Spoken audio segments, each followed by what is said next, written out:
Good morning, plant family. Welcome back to our daily ritual. Today we're talking about the trailing queen, the pothos. Whether yours is a golden, a marble queen, or a neon, these tips will turn those leggy vines into a lush, vibrant waterfall of green. Let's get into today's 3-minute sprint. The number one question I get: how do I keep my pothos leaves so colorful? The secret is light. While pothos can survive in low light, they'll lose their beautiful variegation and turn solid green to survive. For those high-contrast white and gold splashes, place them in bright, indirect light. If the leaves start looking dusty or faded, move them closer to a window. Pothos are amazing communicators. They'll actually tell you when they're thirsty by slightly drooping their leaves. Don't wait until they're completely limp.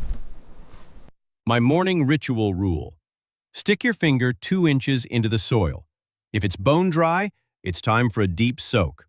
Remember, yellow leaves near the base usually mean you're overwatering, so let that soil breathe. Want a bushier plant? Don't be afraid to prune. Snipping off long, thin vines actually encourages the plant to push out new growth from the top. And don't throw those cuttings away. Stick them in a jar of water on your windowsill, and in 2 weeks, you'll have brand new babies to share with friends. But here's the thing about variegation. It's not just about light. You see, those white and gold patterns are actually areas where the leaf has less chlorophyll.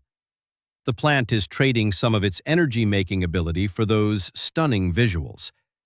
That's why variegated sections grow slower than solid green leaves.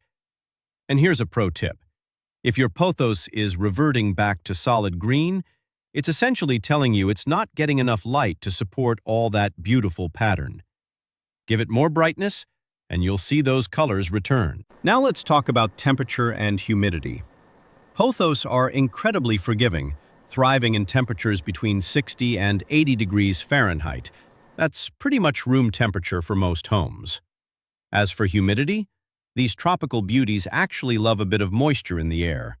If you notice brown, crispy edges on your leaves, try misting them occasionally or placing your pot on a pebble tray filled with water. Your plant will thank you with bigger, healthier leaves. And finally, let's touch on feeding your trailing queen. During the growing season, spring and summer, give your pothos a balanced liquid fertilizer once a month. Look for something like a 10-10-10 or 20-20-20 formula diluted to half strength. This gives your plant the nutrients it needs to push out those gorgeous new leaves and maintain that vibrant color. Just remember, less is more in fall and winter when growth naturally slows down. Overfeeding can burn those delicate roots and cause more harm than good. That's your pothos sprint. Whether you let them trail from a shelf or climb up a moss pole, these plants bring so much life to a room. Now, for tomorrow's ritual, I need your help. Do you want to see the unkillable snake plant or the fascinating prayer plant next? Cast your vote in the comments right now. I'll see you tomorrow at 8 a.m.